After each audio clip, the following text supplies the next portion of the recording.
Assalamualaikum warahmatullahi wabarakatuh. Perkenalkan, nama saya Andi Bambang Fadel, NIM 203015000033, kelas PJKRA 2020. Baik, saya akan mempresentasikan hasil kerja saya filsafat pendidikan jasmani dan olahraga. Asas pengembangan penjas di sekolah. Asas pengembangan dan penetapan sasaran penjas. Meskipun secara filosofis telah dibahas kedudukan dan pentingnya pendidikan jasmani di bagian-bagian awal, bagi guru masih terdapat kesulitan untuk memutuskan pengalaman apa yang diberikan kepada siswa. Hal ini ditambah lagi dengan begitu banyaknya pilihan yang tersedia, baik dari wilayah aktivitas jasmani, permainan, maupun dari wilayah olahraga.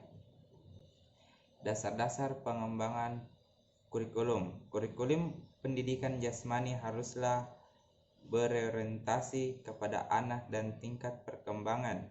Yang kedua, setiap anak berbeda-beda dalam kebutuhan dan kemampuan belajarnya. Ketiga, anak harus dilatih sebagai manusia yang utuh.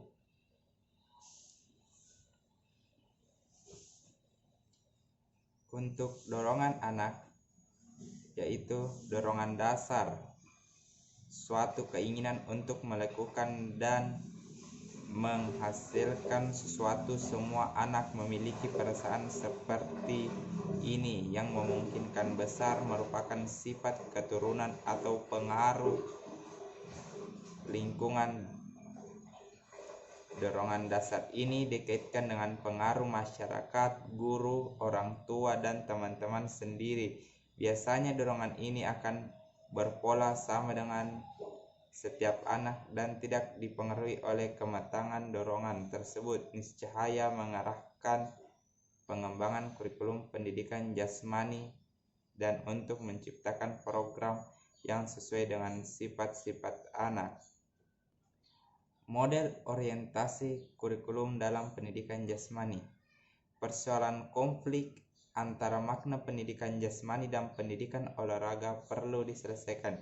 Keduanya tidak perlu dipertentangkan. Yang berbeda adalah dalam hal pemahaman. Keduanya sebenarnya mengandungkan fungsi pendidikan.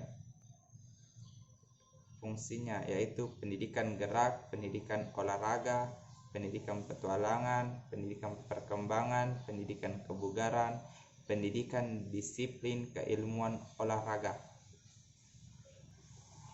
Ruang lingkup pendidikan jasmani. Ruang lingkup pendidikan jasmani dapat ditentukan, namun demikian uraian ternyata yang lingkup ini dibatasi dan sifatnya umum. Berdasarkan tinjauan terhadap uraian-uraian di atas, maka dapat juga bahwa program pendidikan jasmani untuk siswa SMP di Indonesia harus meliputi program-program.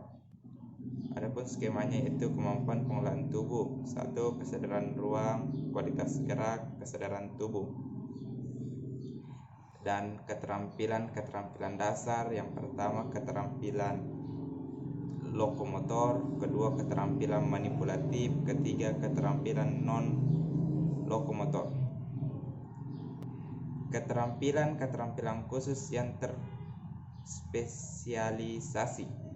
Keterampilan yang terspesialisasi adalah keterampilan yang digunakan dalam berbagai cabang olahraga dan wilayah pendidikan jasmani lainnya. Keterampilan ini meliputi kegiatan dengan peralatan, misalnya senam gerakan-gerakan, akrobatik, tari-tarian, serta permainan khusus atau formal seperti bola, voli, basket, dan lain-lain.